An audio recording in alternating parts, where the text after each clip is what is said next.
Muy buenos días, buenas tardes, buenas noches, en función de cuándo nos estéis viendo. Tengo el gustazo de poder charlar un ratito con Esther Jiménez.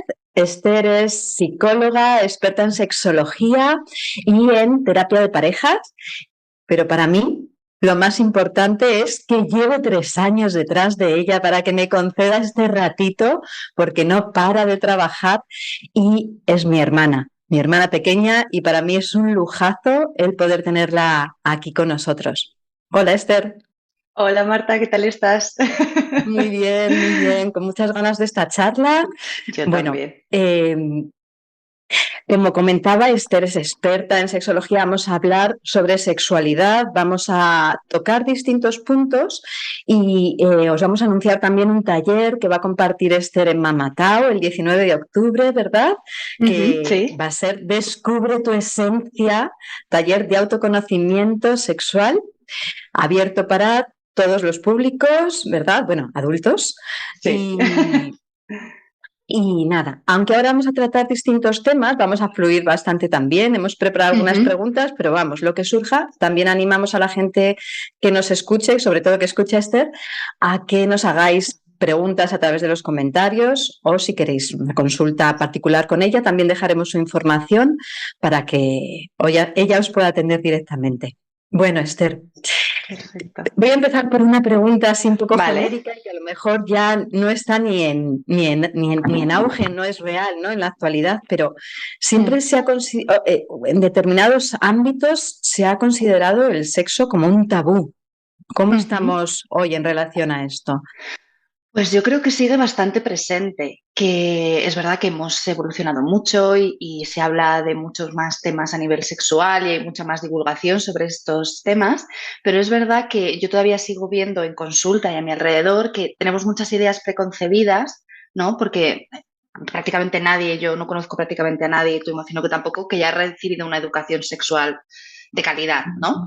Entonces al final acabamos aprendiendo de fuentes muy diversas, aprendemos un concepto de normalidad o de lo que debe ser que no siempre encaja con lo que necesitamos en cada momento vital, ¿no? Entonces creo que hay mucho más conversación, que esto es maravilloso y que cada vez estamos mucho más a gusto tratando estos temas, pero sigo viendo a mucha gente que todavía también le cuesta o siente ciertas emociones como vergüenza al conectar o al comunicar ciertas cosas relativas a esto. Entonces, ha avanzado mucho, pero seguimos teniendo mucho trabajo. Bueno, la verdad es que es de agradecer que profesionales como tú se dediquen a esto y vayamos abriendo miras, ¿no? Y Mm, em, nos cuesta acercarnos a consulta a hablar sobre el tema, es decir, me mm. imagino que habrá una gran diversidad de temas a tratar dentro de este Sí, gran, claro. gran tema, ¿no? La sexología, pero nos cuesta acercarnos a consultar. Yo creo que cada vez menos, pero es verdad que la gente suele venir ya en un momento que consideran que la situación es muy crítica. ¿No? Por ejemplo, parejas que acuden por una falta de deseo desde hace mucho tiempo, que hay veces que también dices, ostras, es que el problema no es la falta de deseo, ¿no? Pero, por ejemplo, creo que a veces que cuesta mucho porque o empezamos a culpabilizarnos a nosotros o a la pareja porque hay veces que decimos o pensamos por culpa de estos mitos que deberíamos ser capaces de hacer ciertas cosas o que, bueno, yo qué sé, el sexo tendría que surgir de manera espontánea, entonces si nos está costando, si estamos pasando por una época más de más sequía sexual, pues esto no debería ser. Entonces hay veces que la gente viene con muchas ganas y en cuanto empiezan a hablar y ven que es un lugar seguro, sin tabús, en el que pueden reflejar todo lo que necesiten, se sueltan, pero es verdad que en los primeros momentos son un poquito de a ver con qué me voy a encontrar, porque claro, al final es mostrar una parte muy vulnerable de nosotros que no estamos tan acostumbrados a mostrar en el día a día, porque sí, podemos hablar de sexo pues, con amigos, con gente a nuestro alrededor, con nuestra pareja, pero ahí también todos hablamos mucho en general desde el discurso que tenemos aprendido, ¿no? Entonces ahí vas y ya vas con todo y empiezas a hilar cosas y yo creo que a la vez la gente se suelta más, pero tendemos a seguir acudiendo cuando ya el problema o la sensación de problema que tenemos se ha agrandado mucho. Cuando si tuviéramos un poco la perspectiva de, oye, voy a explorar esto, voy a conocerme un poquito más, como hacemos en otras áreas vitales, voy a, yo qué sé, pues igual que voy a hacer más deporte, voy a moverme más, pues voy a conocerme un poquito más en este ámbito, a mí personalmente o como pareja. Pues ahí también podríamos también recolocar muchas de estas cosas, pero poco a poco. Y es verdad que la gente cada vez tiene más curiosidad. Estupendo. Me viene a la mente, ¿no? Porque nuestra sexualidad a nivel biológico, en realidad, empieza desde bebés, ¿no? Sí. Esto corrígeme, pero no sé si a los 2 años se localiza más o antes, en una etapa anterior, en la zona de la boca. ¿Cómo? Es decir, el contacto con nuestra sexualidad de manera natural es innato, ¿no? O sea, es... Sí, claro, nosotros nacemos, somos seres sexuales desde el inicio de la vida hasta el último día que vivimos. Eso no significa que tengamos que hacer ninguna práctica con esa sexualidad, ¿no? Pero, por ejemplo, es verdad que los niños, obviamente, igual que se observan un codo y tienen curiosidad por absolutamente todo y están muy conectados con su cuerpo y sus sensaciones, pues también hay ciertas sensaciones que van a tener ellos y que se van a explorar que son totalmente normales. Aquí no estamos hablando de ningún tipo de conducta de riesgo, nada por el estilo, ¿no? Pero es verdad que, como decías antes, que el tabú del sexo es muy potente, muchas veces restringimos mucho esa autoexploración. Y de repente pasamos, sobre todo además esto lo he visto más en mujeres, ¿no? Que pasamos de una restricción de, oye, no puedes explorarte, no puedes sentir las cosas que sientes, no vayas a ser la tal de la clase, y de repente de un día para otro se te pide como que de repente te conozcas, tengas una sexualidad súper plena y a los hombres en el otro sentido, ¿no? Mucha presión por cómo tienes que performar, qué es lo que tienes que hacer, que el sexo, y luego tampoco puedes conocerte de una manera en la que tú puedas explorar, ¿no? Entonces es verdad que desde que nacemos somos seres sexuales, tenemos curiosidad por nuestro cuerpo, luego lo que pasa es que el deseo y la atracción hacia otros y las ganas de entrar en contacto con otras personas viene más adelante en la vida, pero la curiosidad, los niños tienen curiosidad, si quieren observar. Entonces también es muy importante cómo vamos haciendo esa educación sexual desde la infancia, obviamente adaptada a las edades de cada niño, y también es un factor de protección muy grande contra posibles abusos, por ejemplo, ¿no? Porque si ya convertimos ciertas cosas en tabú, si pasa algo, ¿cómo voy a hablar yo de lo que me ha pasado, por ejemplo, ¿no? Entonces, estoy de acuerdo en perdona que me desvío a veces un poco del tema. No, me encanta, me encanta. Me pasa a veces también y es maravilloso porque surgen Pero, cosas que de otra manera si no, no habrían surgido. O sea que... claro, y creo que es muy importante por eso, porque al final no podemos negar algo que es una parte más de nuestro ser, es un sistema más, igual que tenemos el sistema de apego, el sistema de defensa, ¿no? Con estas reacciones de lucha-huida, el sistema sexual es uno, que decir, no está todo tan separado a nivel cerebral, ¿no? Es parte de nosotros. Y es un área de la vida que solemos tener tapada y con mucho tabú durante ciertos años, luego con mucha exigencia, ¿no? Y no damos ese aspecto. O luego que cosas que dejamos para lo último, ¿no? Oye, no, pues es que la vida me come, el trabajo me come, los eventos sociales me comen y llegan, por ejemplo, las parejas, entonces es que no, nunca tenemos tiempo y es como, jope. Pues el otro día escuchaba a una sexóloga que me encanta que decía eso, que a veces a lo mejor hay que ser un poco disidentes sociales, ¿no? Para poder tener ese espacio para ti en pareja o para ti tú contigo, ¿no? Entonces al final a lo largo de todo el ciclo vital, la sexualidad va a estar presente de una manera o de otra porque va a fluctuar, pero sí, contestando a tu pregunta, que me he enrollado muchísimo. Ahora me surge de tu respuesta pues un abanico de nuevas preguntas, ¿no? Pero voy a empezar retomando el tema de la curiosidad desde la infancia. Como padres, bueno, yo tengo una manera de actuar que yo creo que me paso un poco hacia el otro lado, que ya me conoces, Esther, y con mi hija, pues según a ella le iban surgiendo preguntas, ¿no? Porque hay una cosa que está clara, ¿no? La curiosidad es innata también. Y igual que nos van a preguntar nuestros hijos por cómo funciona el giro de los planetas alrededor del Sol, pues a lo mejor nos van a preguntar cómo se hacen los niños, etcétera, etcétera. Exacto. Simplemente lo sano sería y lo equilibrado dar respuesta, como decías tú, en función de su edad y de su capacidad de comprender a las preguntas que vayan surgiendo, sea de sexo, sea de astros, ¿no? Exacto, efectivamente. Claro, pues si te preguntan por los planetas no te vas a poner a darles una clase de, yo qué sé, de la universidad, que no, que le darías a alguien. Se lo va a explicar con un lenguaje, con unos términos que sean aceptables, entiéndeme, para el cerebro en el nivel de desarrollo, que puedan asumirlo. Pues esto igual, volvemos a lo mismo, al final es una parte de la vida y al final es información que les va a ayudar a conocerse, a saber que no tienen por qué tener un tabú en estos temas y también a protegerse en muchos sentidos, ¿no? De que luego no venga nadie a intentar sobrepasar ciertos límites o intentar contarte que lo que tú tienes que hacer con esto es lo que a la otra persona le dé la gana. Hablo de la edad que sea, sino que tú puedas ir conociéndote, igual que yo puedo saber pues qué comida me gusta, porque la he ido probando desde pequeña y habrá cosas que digo, pues esto me gusta, esto no, pues depende de la época, pues con el sexo igual. Y si yo no tengo información, voy a acabar probablemente, si no tengo una información buena y cercana y en un entorno seguro, voy a acabar recibiendo la información de fuentes que no van a ser las mejores. Y, por ejemplo, ahora sabemos que el acceso a pornografía de los niños pequeños está a la edad de 8 años. Claro, a ti no te han hablado en casa de nada, no tienes ni idea de qué está pasando. Y de repente, con lo primero que te encuentras es con una performance que es ficcionada, que no habla del sexo real, que no habla, en la mayoría de los casos, excepto a lo mejor algunas grabaciones que tienen más enfoque feminista y un poco más de la mirada de la mujer puesta, ves unas cosas que tienen que ver con vejaciones, con... Y claro, y tú dices, ¿qué es esto? Claro, el día que ese niño empiece a tener contactos, ¿cómo se va a relacionar? ¿O qué va a pensar que se espera de él o de ella? Pues claro, ¿qué prefieres? ¿Que reciban esa información? Porque la van a recibir, porque Internet está en todas partes. ¿O que reciban una información complementaria en que, igual que cuando tú ves una película de terror, le explicas a tu hijo, cariño, esto es mentira, esa sangre no es de verdad y el actor está vivo?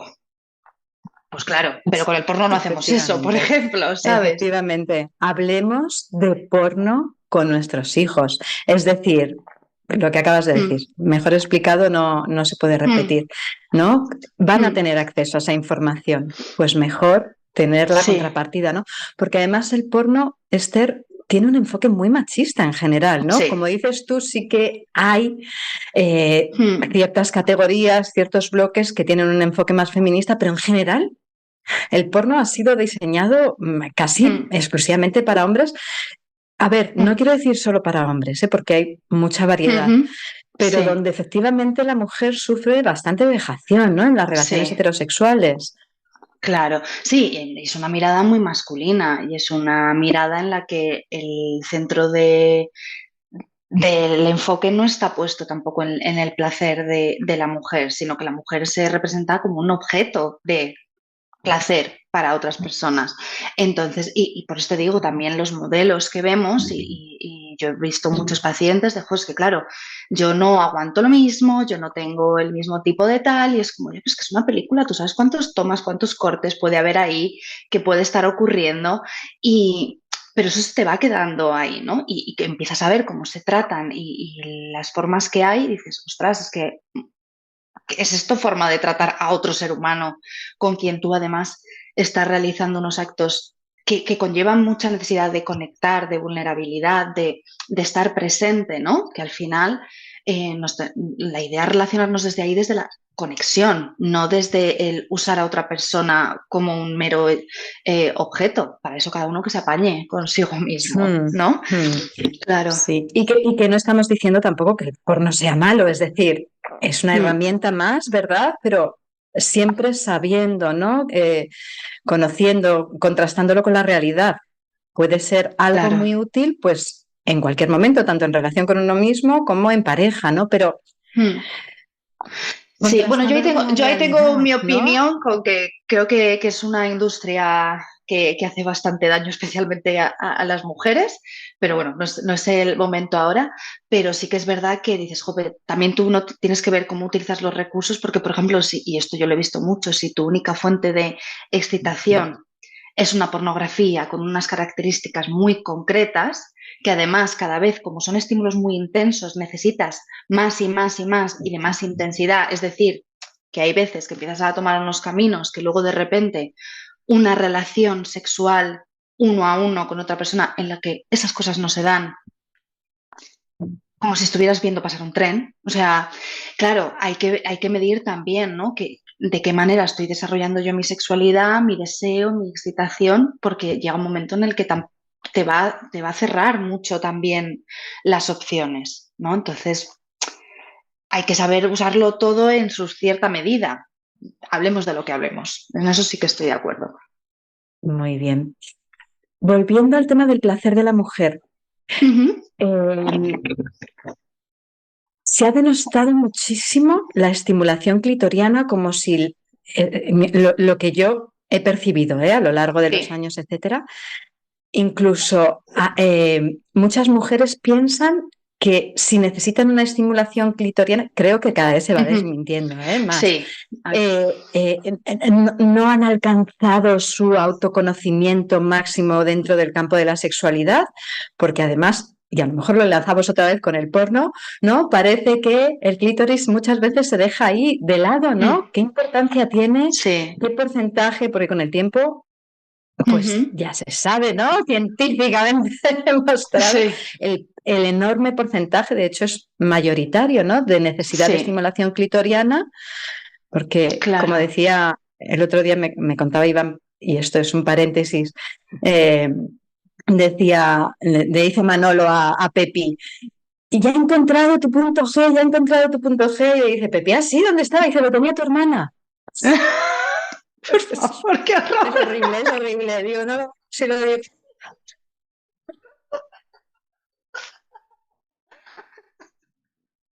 Vale. Vale. Entonces, ¿qué hacemos? ¿Qué hacemos? ¿Qué decimos sobre esto? Clítoris versus punto G.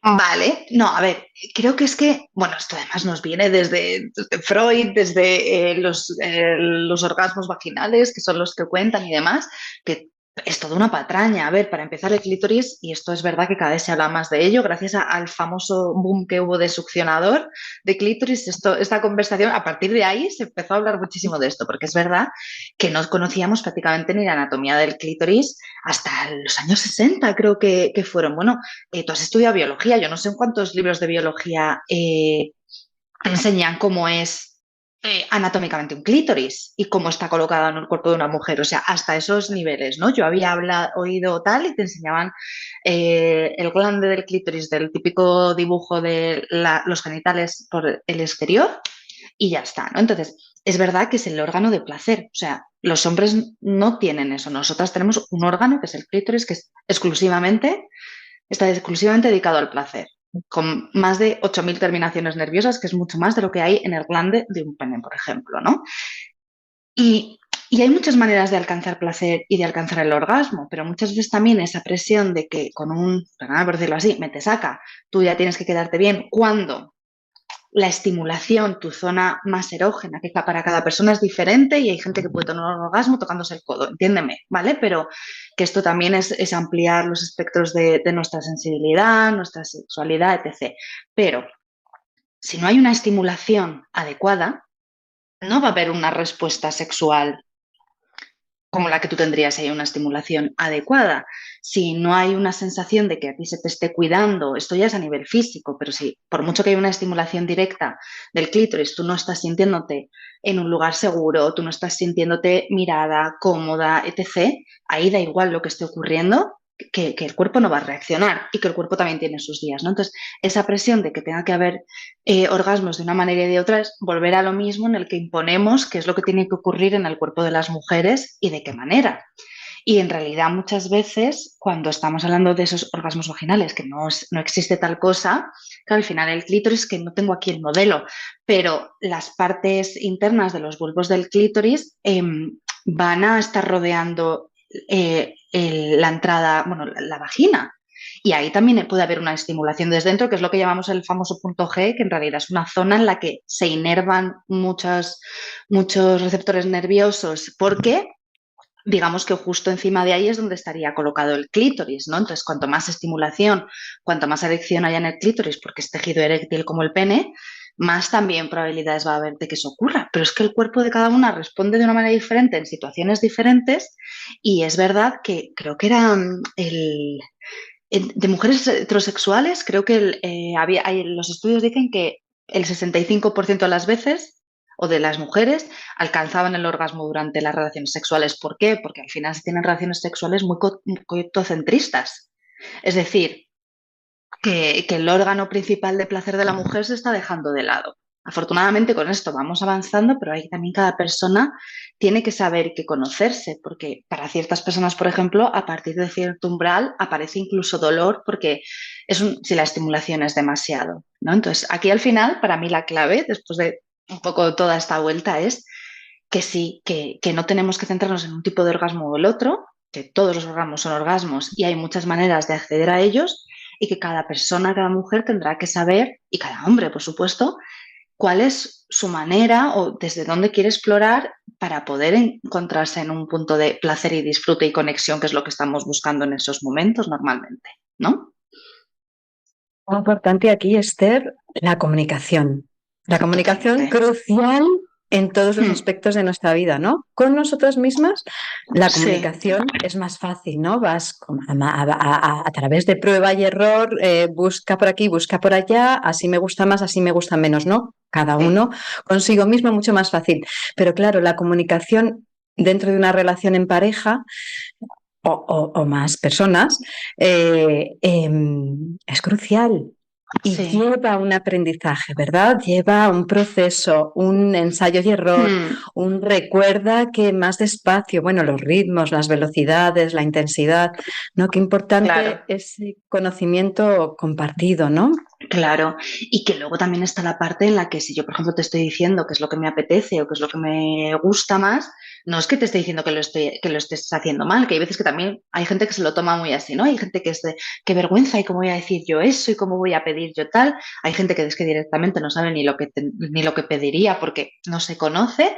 Y luego hay veces que dices, jope, pues es que me da apuro porque en alguna ocasión se ha tomado como algo negativo, en plan, jope, es que ya me estás diciendo y es como, no, pero tú estás aquí para conectar conmigo, que nos lo pasemos los dos bien, ¿no? Pues ahora me apetece esto. Igual con el ejemplo de comer de antes, ¿no? Pues a lo mejor normalmente yo de postre me como una fruta, pero hoy me apetece chocolate. Pues te lo tendré que comunicar para que lo sepas, porque afortunadamente no leemos mentes, ¿no? Pero muchas veces pensamos que sí que tenemos que hacerlo, o que como yo ya conozco a mi pareja, ya sé exactamente lo que quiere, pero a lo mejor ese día necesitas o tu cuerpo está diferente o te apetece probar otra cosa. Y hay también muchas parejas al final que acaban con el ABC de yo ya puedo predecir de principio a fin qué va a ocurrir en esta interacción sexual, que me puede parecer placentera y divertida, pero qué coñazo, porque ya me lo sé, ¿no? Y muchas veces también partimos de eso, que ya damos muchas cosas por hecho y nos habituamos. Entonces, si no me comunico y si no conecto, al final, no, es que no estás ahí. Totalmente de acuerdo.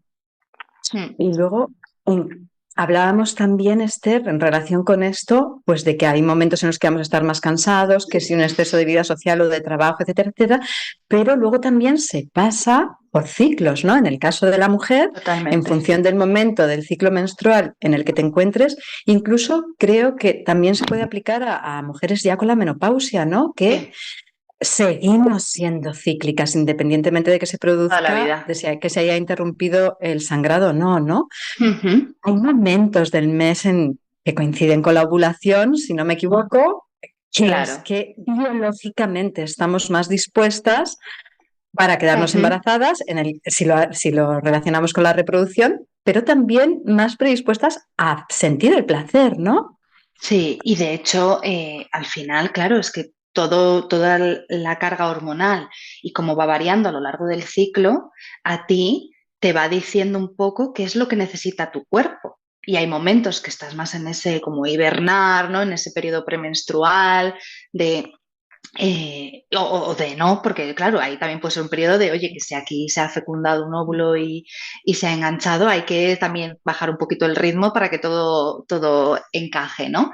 Y al final el cuerpo es muy sabio y te pide, ¿no? Lo que pasa es que vivimos, y creo que esto es así, vivimos en un mundo que no permite esa ciclicidad. Vivimos en un mundo en el que tú tienes que rendir igual todos los días, que tienes que estar igual todos los días, que todo tiene que ser un repetir, repetir, repetir, y no se adapta a los ciclos que tenemos. Los hombres también tienen ciclos, pero los ciclos son de 24 horas. Entonces vivimos de nuevo en un mundo masculino en el que los ritmos van en base a esos ciclos diarios de 24 horas.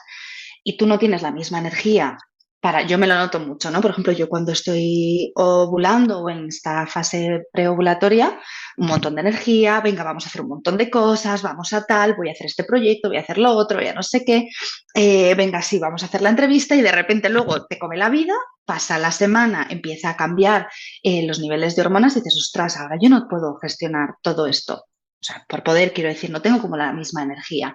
Vale, entonces tenemos que adaptarnos ahí. El deseo, por supuesto, tiene más sentido que esté en momentos en los que el cuerpo te dice, oye, ahora mismo este deseo nos es muy útil porque podemos buscar no me va a salir la palabra, como esta meta, una de las metas que tenemos a nivel biológico, que es reproducirnos, ¿no? Y el cuerpo es muy sabio. Eso no significa que no haya deseo en otras épocas. Ahora bien, se va a notar mucho el descanso, se va a notar mucho, por ejemplo, que yo haga ejercicio de forma regular, que haya un equilibrio hormonal, se va a notar mucho, pues eso, mi alimentación, todo al final es lo que hablábamos antes, todo está conectado.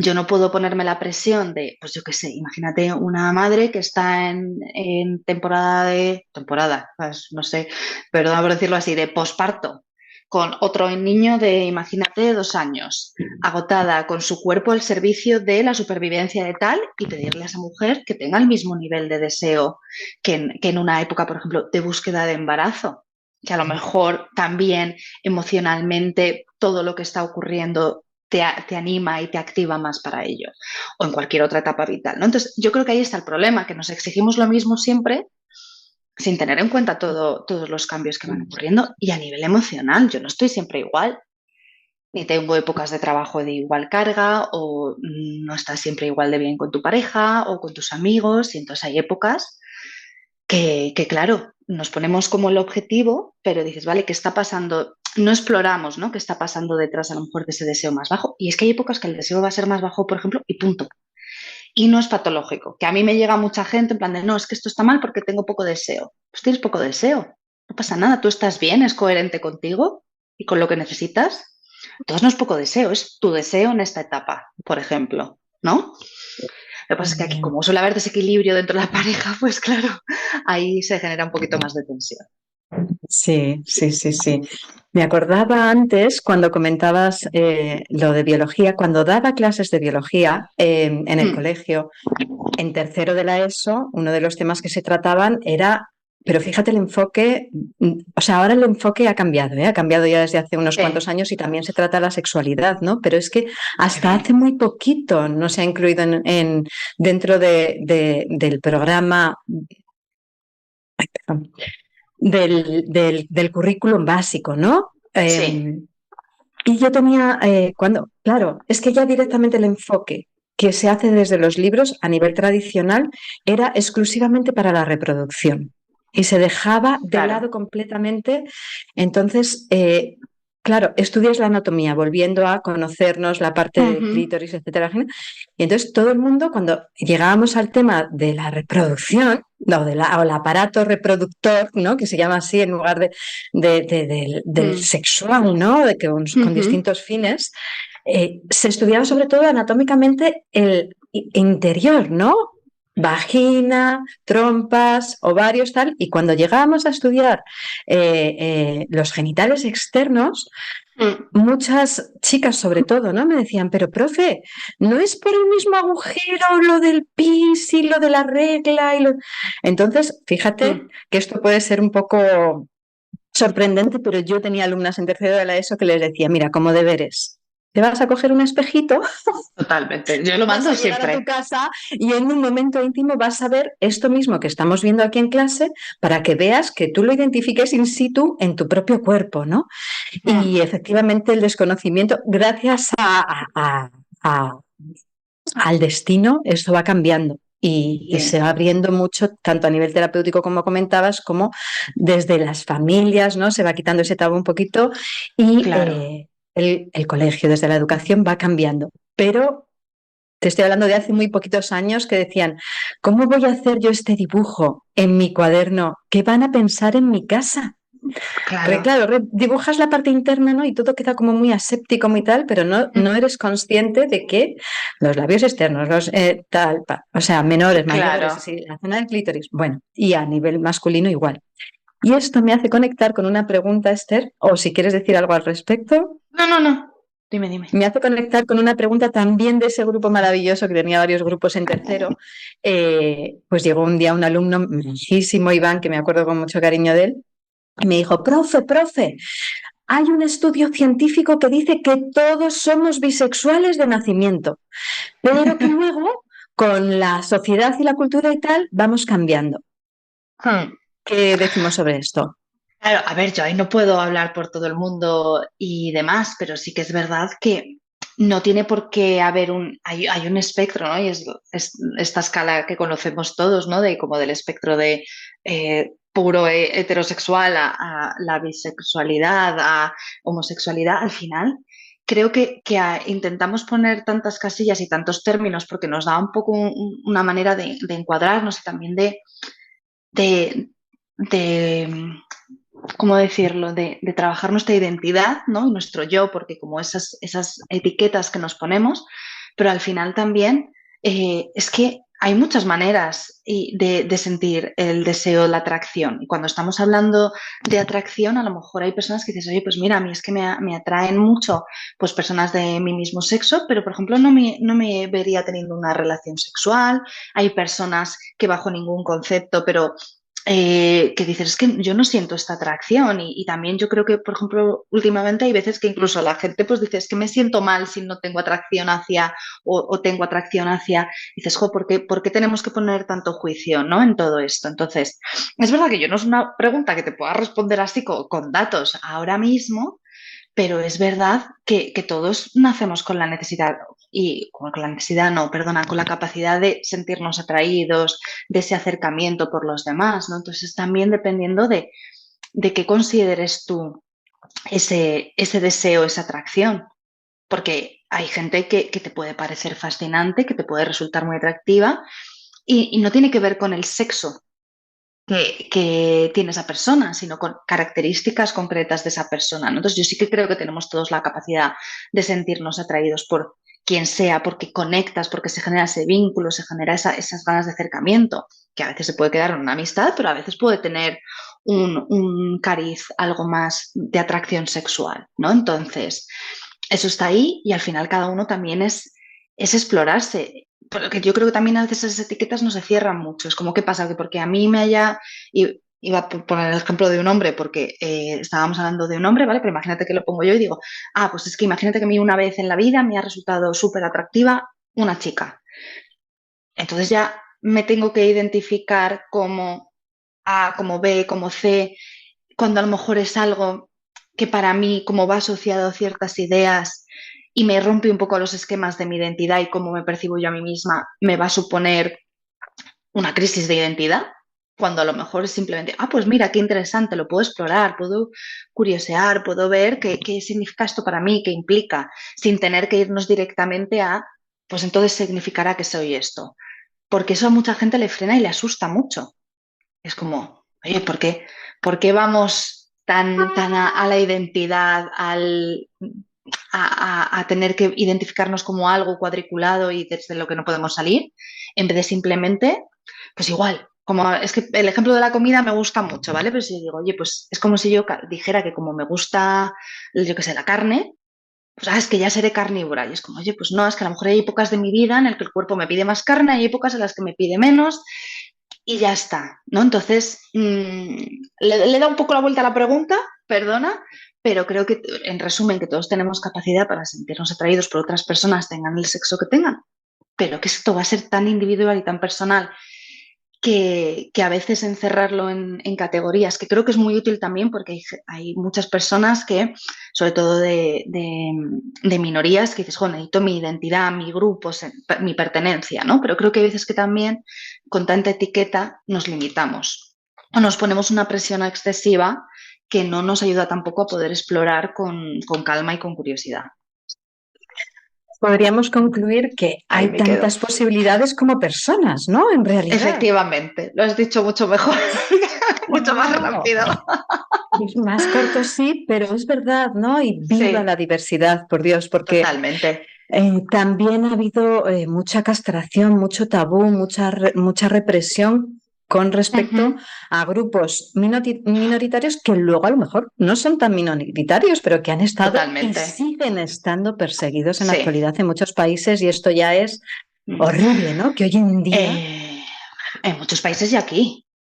Y Yo aquí, conozco a y aquí, mucha gente que y vive aquí. situaciones que dices, ¿cómo es posible que en Sí. 2024 en Madrid, que es una ciudad bastante, ¿no? Que hay gente de todos los tipos, que hay mucha diversidad, si sigan viviendo estas cosas, ¿no? Entonces, sí, es verdad que en otros países es mucho peor, pero dices, jope, ¿por qué no puede cada uno amar y querer y relacionarse con quien le dé la gana? Y punto, ya está. Y ser quien sea y que eso pueda ir también evolucionando. Sí, esto yo creo que como sociedad tiene que ver, y a nivel personal, por supuesto, que al final es la suma de todos, con el conocimiento que tengamos, ¿no? O sea, la ignorancia hace daño Totalmente. precisamente por desconocer, ¿no? Nos da miedo lo que no conocemos y, bueno, es verdad que mucha gente, también hay una opinión bastante potente de qué exageración, cuánta etiqueta y tal, pero claro, yo siempre pienso, cuando la balanza ha estado inclinada en desequilibrio durante tanto tiempo en un polo, ¿no?, de la realidad, Claro. necesariamente, y esto pasa también con el tema del feminismo, mi opinión, Ujú. necesariamente se tiene que inclinar hacia el otro lado, en apariencia, a veces incluso de manera exagerada, en apariencia, insisto, Ujú. porque es la manera que hay de recolocar, ¿no? De recolocar y Claro. de equilibrar. Sí, Hmm, de visibilizar, de darle un espacio justo. a esas personas, de darle voz, de darles una plataforma, de que haya esa sensación de pertenencia, de, vale, hay gente que es como yo, me da igual en qué tema estemos hablando, ¿no? Y no estoy solo o sola en el mundo. Y eso es muy importante, porque claro, cuando son temas que ha habido mucho tabú, que se han invisibilizado mucho, que se han castigado mucho, tú has podido acostumbrarte a vivir una parte de ti tan importante como tu sexualidad hacia ti y encima hacia ti misma, negándotela. O sea, yo he visto en muchas personas que hay una, por ejemplo, homofobia interiorizada, ¿no? De rechazo hacia uno mismo o hacia una misma, porque he ido cogiendo todo esto que se ha dicho sobre lo que yo siento y, por ejemplo, cómo se ha llevado en mi familia o cómo se ha gestionado y en lo que veo alrededor. Y yo desde, imagínate, muy niña, vivo un constante rechazo hacia mi propio ser y hacia mi propia persona, simplemente porque me atraen y tengo una atracción tanto sexual como romántica, a lo mejor, por personas de mi mismo sexo. Y llevo toda la vida con todo ese discurso integrado que no te deja vivir y que tiene el impacto emocional y en muchos otros sentidos brutal, ¿no? Entonces, por supuesto que estoy totalmente de acuerdo en que no haya que tener etiquetas y ya está, sino que creo que tenemos que también ver cuando las etiquetas nos son útiles y nos ayudan un poco a encontrar como un lugar y a sentirnos que pertenecemos a algo más grande que nosotros mismos, y cuando las etiquetas nos ponen una presión o nos encasillan en algo que tampoco a lo mejor es necesario, ¿no? Y cada uno ahí, vuelvo a lo mismo, tiene que decidir desde dónde se quiere relacionar con su sexualidad y con cómo se identifica. Pero claro, es un tema complejo, totalmente de acuerdo. Sí, y además que, bueno, también puede ocurrir precisamente por ese tabú, por ese esconder, por ese tapar, porque no es la norma, que muchas personas, llegando ya a una etapa madura de su vida, se atreven a investigar o abren las vías. Tengo Mm, amigas íntimas que, pues que han experimentado esto, ¿no? Que se han dado cuenta de que en un momento determinado de su vida, aunque ya se han tenido relaciones heterosexuales, que es lo que han recibido como educación en la sociedad y tal, de repente llega un momento en su vida en el que se sienten atraídas por mujeres o por una mujer en concreto, ¿no? Es decir, por una persona. El miedo que hay al rechazo, la tendencia a seguir ocultando y el sufrimiento, como dices tú, que acarrea es brutal. Así que yo nos animo a todos y a todas a, por favor, apoyar, ¿no? Apoyar la individualidad, lo que vayan haciendo, las transformaciones que surjan cuando surjan, ¿no? Totalmente. De ahí una llamada, por favor, al respeto, porque al final es todo una cuestión de respeto, como dices tú, en cualquier ámbito, ¿no? En cualquier ámbito. Sí. Muy bien. Qué guay. Qué interesante.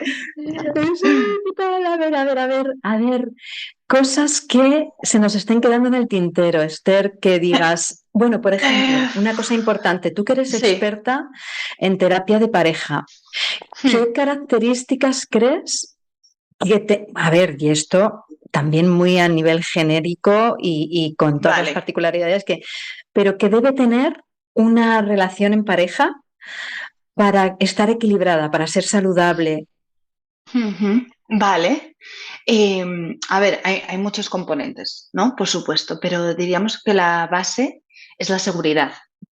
La seguridad al final tiene que ver con la coherencia, con la predictibilidad, con un buen trato, por supuesto, ¿no? Esa seguridad de yo, y además esto tiene mucho que ver con lo que estábamos hablando de yo poder ser quien soy y sentir que ser quien soy es seguro dentro de mi relación, por ejemplo, ¿no? Porque al final también es muy importante que cada miembro de la pareja mantenga su individualidad.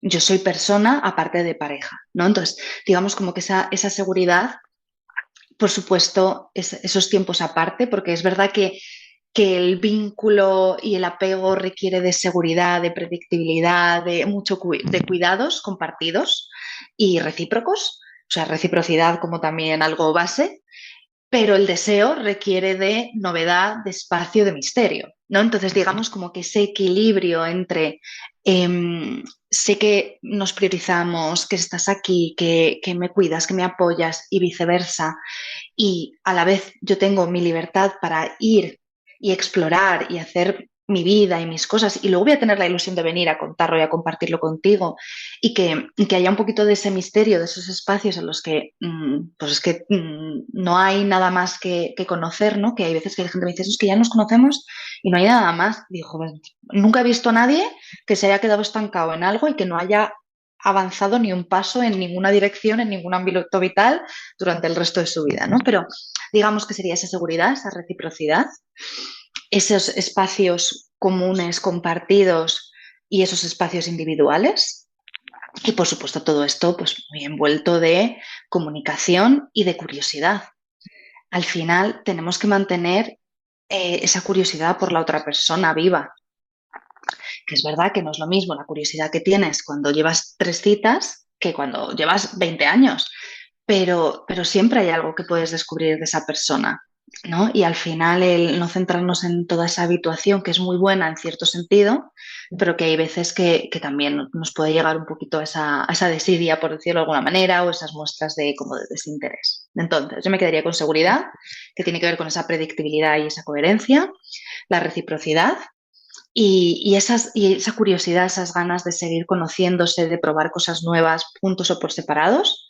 Y al final lo que estás haciendo es tener un compañero de vida, ¿no? Hay una frase que me encanta y que repito muchísimo, que es de otra psicóloga que también se llama que es Esther Perel, que dice que hay historias de pasión y hay historias de vida. Y tú hay personas que vas a querer muchísimo, con quien vas a tener una química brutal, pero una historia de vida al final es con quien decides pasar por todo eso, pero también por los palos y por la mierda que nos trae la vida muchas veces, ¿no? Y eso conlleva de saber que hay alguien que te da la mano y que no te la va a soltar, aunque vengan tiempos complicados, que hay veces que hay que soltarla y ya está, ¿vale? Que esto no es que haya que estar juntos para toda la vida, pero que al menos durante el tiempo que se decida mantener esa unión, tú sabes que hay una persona que camina a tu lado, sobre suelo seguro, ¿no? Yo siempre pongo ese ejemplo de no podemos vivir con esa sensación de no hay suelo seguro sobre el que pisar.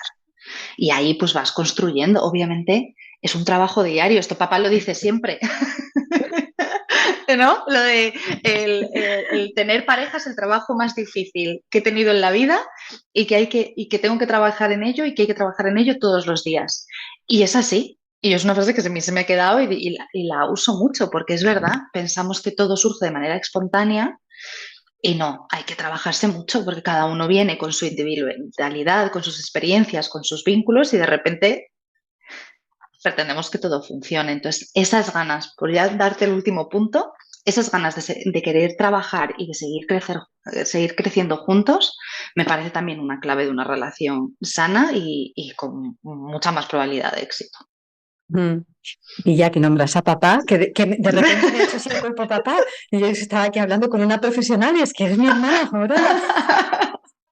Pues una cosa que también he aprendido yo de papá es la actitud Sí, que pongamos a las cosas, no el enfoque que le demos, porque una sí, misma situación tú la puedes observar, analizar y vivir desde una actitud de querer, como dices tú, avanzar, de crecer juntos y tal, o puedes llevar tu atención a los fallos, a lo que no me gusta, es decir, allá donde claro, pongamos nuestra atención va a ir nuestra energía, ¿no?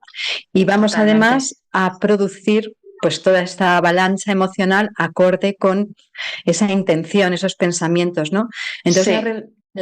la relación en pareja, aparte de acompañarnos de esa seguridad y de ir juntos de la mano, también es una oportunidad brutal para ponerte enfrente de un espejito y decir todo lo que tengo que aprender que gracias a que lo veo reflejado y proyectado en ti o de alguna manera tú me lo enseñas, yo lo aprendo, ¿no? Claro.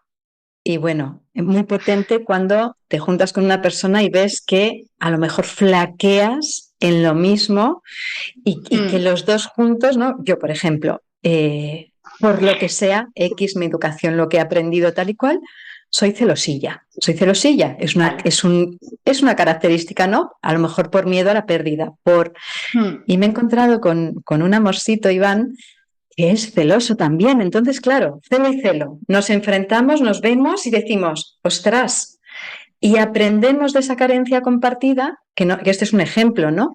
sí, sí, Y sí. vamos proyectando el uno en el otro y autorregulándonos, ¿no? Y diciendo, ostras, es que veo en él justamente algo que realmente nace de mí, ¿no? Qué Claro. de oportunidades para aprender en pareja también, ¿verdad? Sí, sí, al final es un constante reto que te ayuda a crecer y como decías, ¿no? Depende también mucho de cómo te lo tomes. Es verdad que cuando te ponen el espejo delante y se te activan cosas y te dicen, mira, es que a lo mejor tú también te puedes revisar esto. No digo desde la maldad de vengo a hacer daño, ¿eh? Sino desde tal y dices, hostia, puñalada y te quedas ahí un poco como sin aire y luego dices, espérate, no actúes a la defensiva, escucha, mira a ver qué está pasando, qué es lo que le está ocurriendo a la otra persona. Y puedo, como decías, utilizar esto como una oportunidad de crecimiento, de que al final son cosas que salga esa relación adelante o no, es algo que tú te vas a llevar para toda la vida y para todas tus relaciones, ¿no? Siempre. Y al final, y esto yo lo veo muchísimo, todo lo que ha ocurrido en nuestros vínculos, en nuestras experiencias, se escenifica en la pareja. Tenga que ver con tu pareja o no, pero va a salir ahí porque es el vínculo importante que asemeja a todos los vínculos importantes que has tenido tú. Entonces, todo lo bueno, pero también toda la mierda que haya de esos vínculos va a acabar saliendo ahí. Y cómo se gestione ahí, y cuando vemos a la otra persona, como decías, desregulada, ¿no? Yo muchas veces hablo como de ver al niño herido que hay dentro de tu pareja, ¿no? Y si tú ahí en vez de decir, este tío de no sé cuántos años que me está diciendo no sé qué, digo, ostras, espérate, porque a lo mejor ahora mismo se está conectando un poquito con el miedo a que yo, pues en el caso de los celos, ¿no? Le pueda dejar o no le quiera o tal, vale. Ahí yo puedo parar un momento, regularme y ayudarle a él a regularse. Oye, cariño, ¿qué te está pasando? ¿Qué necesitas? Dime realmente qué está pasando, porque tu problema no es que haya ido a tomarme un café con mi amigo o no sé qué. Tu problema es que hay algo que se está activando y no es tu problema solo, es de los dos. Como juntos trabajamos en esto para que un momento de inseguridad dentro de la relación o de mini ruptura dentro del vínculo se repare y volvamos a la seguridad, porque rupturas dentro del vínculo va a haber siempre. Te enfadas, te molestas, tienes pequeñas decepciones y no es que no las haya, no queremos vivir en un cuento de hadas que todo es perfecto, queremos reparar y reparar bien. Y al final eso es lo que va a ayudar a que se siga creciendo, afortunadamente, y si las cosas van evolucionando bien, claro. Y aquí, Esther, no sé, vamos, me imagino que estarás de acuerdo conmigo, la experiencia nos da la sabiduría. O sea, no vamos a comportarnos igual en una primera relación, ¿no? Vamos, yo miro hacia atrás en relaciones previas y digo, madre mía, qué subidas y qué bajadas, ¿no? Y es verdad que al final la experiencia, que al final todo se puede reducir al autoconocimiento, ¿no? O sea, cuanto Totalmente. más nos escuchemos, cuanto más experiencia tengamos, cuantas más pruebas y error, cuanto más autoescucha, observación, más vamos a poder comprender al otro, ¿no? A Mm. otra. Es Sí, y mejor vas a elegir a alguien que te encaje. No, pues es que como me siento un poco sola o por como me tal, pues me engancho a este o a esta y listo. Yo me acuerdo de una psicóloga que cuando tenía 16, 17 años o algo así me dijo, tú ahora lo que tienes que hacer es salir con mucha gente, conocer con mucha gente, liarte con mucha gente, pasártelo bien e ir conociendo qué es lo que te gusta y qué es lo que no. Y ir sabiendo qué es lo que te viene bien y qué es lo que no. Y en base a eso, tú cada vez irás eligiendo mejor hasta que llegue el día en el que eso no tiene que durar para siempre, elijas a personas que realmente están alineadas con lo que tú necesitas y con lo que tú quieres, porque no todos queremos y necesitamos lo mismo, ¿no? Entonces al final va un poco ahí, cuanto mejor me conozco yo, a nivel sexual, a nivel relacional, a nivel trabajo, me da igual, a nivel que sea, mejores decisiones voy a poder tomar. Que hay veces que pensamos que estamos tomando decisiones estupendas y luego te la dan con queso, ¿vale? Pero eso forma parte eso forma de las parte de la luces y vida. las sombras, sí. Totalmente. Pero es verdad que dices, jope, pues cada vez puedo ir eligiendo a personas, también me vale para amistades, ¿no? Que estén a mi alrededor, que Totalmente. sumen, que aporten a las que yo sumen, a las que yo aporte, no seguir en ciclos y en patrones repetitivos de vinculación que al final me hacen daño a los demás y no me llevan a donde quiero estar, ¿no? Qué importantes y qué potentes las relaciones humanas para el autoconocimiento, esto y para el desarrollo, ¿no? Que es al final lo mismo. Me recuerda un meme que había que salía alguien meditando, ¿no? Ahí, que en Sí, lugar, si quieres realmente progresar y avanzar, en lugar de meditar, vete a pasar las Navidades con tu familia, ¿no? Es que en sí, nuestro caso tenemos que decir que hay muy buen rollo y tal, pero sí. esto lo podemos aplicar, bueno, a muchas familias y luego a nivel de pareja, a nivel de todas las interacciones con personas que llevamos a cabo, ¿no? Porque ahí Sí. realmente se pone a prueba, pues, nuestra estabilidad, nuestra gestión, nuestro equilibrio, Mm, nuestra... sí. Sí, que hay veces que yo hay a ciertas personas que le dirían, no, con tu familia no te vayas porque es que no va a salir nada bueno de ello, ¿no? Pero sí, es que al final en los vínculos es donde nos desarrollamos y donde nos conocemos. Y esto es así desde niños. O sea, nosotros somos los mamíferos más inútiles al nacer. Necesitas de alguien durante años y años y años para sobrevivir. Y por eso nuestro sistema de apego tiene una función tan importante. Un cachorrito, un gatito, puede estar moviéndose un bebé, es que no te sabe girar ni el cuello hasta las semanas. Entiéndeme, que cada vez hay más estudios de que un bebé es Sí, capaz de encontrar el pezón y demás, ¿vale? Pero lo decía un poco así en modo ligero, que al final para nosotros el apego y lo que ocurre en los vínculos determina nuestra supervivencia.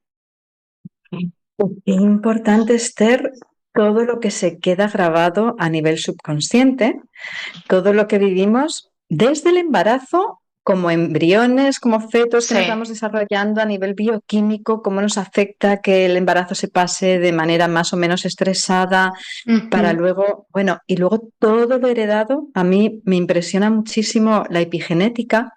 Sí. eh, hay estudios científicos que afirman que traumas que hayan vivido nuestros ancestros a nivel bioquímico queda grabado Sí. con respuestas fisiológicas que tú heredas, de ahí la epigenética, porque se pueden producir cambios durante la vida Sí. dentro de la configuración genética que no sabes de dónde te vienen, y que de Sí. repente se manifiestan en situaciones similares, ¿no? Por ejemplo, con la Ujú. guerra civil, esto hablaba mucho Nazaret Sí, Castellanos, que me encanta, sí, es una personas que crack. hayan vivido en una guerra civil, en España, ¿no? Hace Sí, nada. no hace Pues todos nada. esos traumas salen, se manifiestan y está grabado, ¿no? A nivel Mm, genético.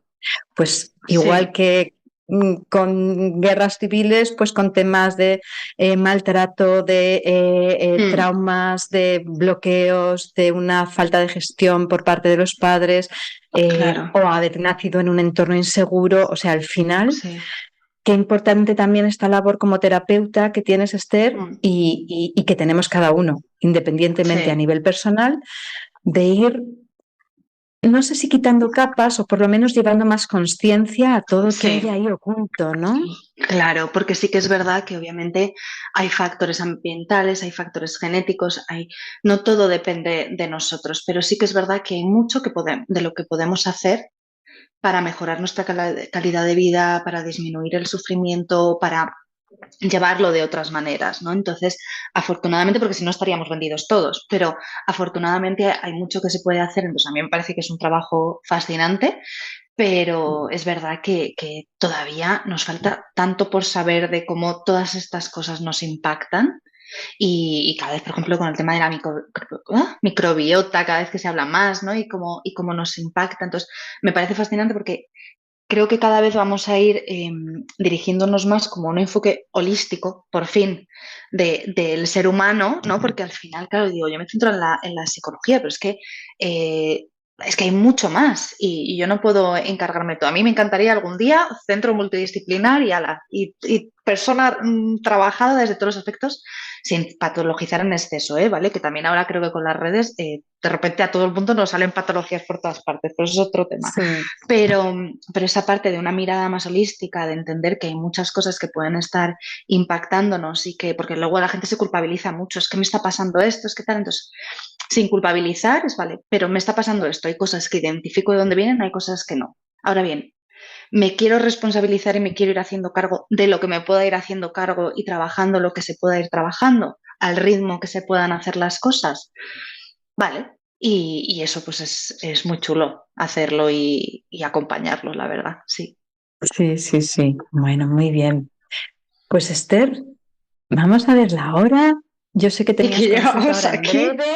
Sí. Sé que tenías consulta en breve y yo creo que es el momento de ya de ir cerrando. No sé si se nos Sí. ha quedado algo en el tintero, algo que te gustaría Eh, comentar. no, lo del taller, que yo creo que al final Sí. lo que vamos a hacer en el taller un poco es darle cabida más o menos un poco a lo que hemos estado hablando, ¿no? Desde un lado reflexivo para que la gente que le interese pueda venir un poco a hacerse preguntas, ¿no? Que no hace falta salir con las respuestas, que a lo mejor van a salir con más preguntas, ¿vale? Pero a reflexionar, a conocerse, ¿no? A dar un espacio a decir, oye, pues a lo mejor yo el campo de la sexualidad lo he dado por hecho y he ido evolucionando, pero no me he parado nunca a pensar o a sentir realmente cómo vivo yo todo esto y qué es lo que quiero para mí, para mi sexualidad. Entonces va a ser como un taller, digamos, como más introductorio para la gente que le apetezca explorar esto y empezar a reflexionar, ¿no? Que tengamos ahí un par de horitas para sentarnos en grupo, en un lugar seguro, cómodo, ahí en Mamatao, con nuestra otra hermana también. Que podría haber estado en esta entrevista Sí, perfectamente y de hecho totalmente. lo lanzo para que un día nos juntemos las tres y bueno, y si se Vale. quieren sumar los chicos, que somos 5 hermanos en total, Sí, así mezclados, sí, bueno, invitados están también, fenomenal. pero sí, efectivamente, con muchas ganas de compartir ese taller, Esther, con tu guía, con tus conocimientos y como dices tú, ¿no? Importante el crear un ambiente seguro, un espacio seguro que nos Mm, permita poder expresarnos y el compartir, ¿no? El compartir y luego la claro, energía que se produce a nivel grupal. Bueno, hay muchas cosas que se nos quedan en el tintero, la energía sí, kundalini, es la verdad. relación que hay entre esa energía sexual a la hora de conectar con nuestra propia creatividad. Bueno, Mm, muchas cosas que animamos a las personas que nos estén escuchando, que nos hayan escuchado o que nos escucharán, a sí, dejar ahí los comentarios de cualquier cosa de cualquier duda que pueda surgir para contestar en una próxima entrevista o directamente ahí por escrito. Vale, Bueno, Esther, fenomenal. muchas gracias. Tenía A muchísimas ti. ganas de pasar este ratito. Nos vemos mañana, pasado mañana en directo. Pasado mañana. Sí. Y nada, que vaya muy bien el Fenomenal. día. Gracias, Muchas gracias igual. por todo lo que nos has compartido. Yo creo que va a ser Muchas muy útil para gracias. muchas personas. Me alegro, me lo he pasado fenomenal, me ha encantado. Digo, me podría quedar aquí de charla todo el día. Vamos, así que habrá que organizar más cosas. Lo mismo digo, bonita. Un Un abrazote. besito. Chao. Chao.